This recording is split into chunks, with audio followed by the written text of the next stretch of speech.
கோவில்லலாம் நம்ம சாம்பார் சாதம் வாங்கி சாப்பிடுவோம். அதே போல் வீட்டில் செய்யணும்னு நினைப்போம்.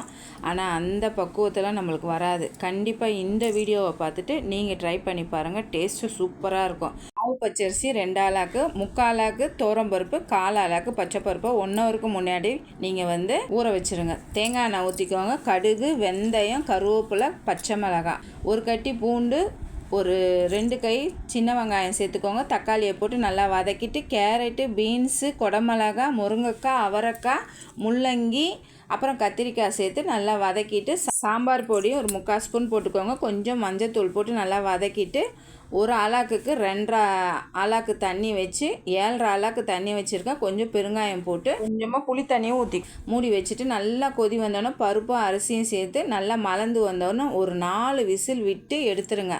எடுத்துட்டு நல்லா தாளிப்பு போட்டுட்டு கொத்தமல்லி போட்டு சாப்பிட்டு பாருங்கள். செம்ம டேஸ்ட்டாக இருக்கும்.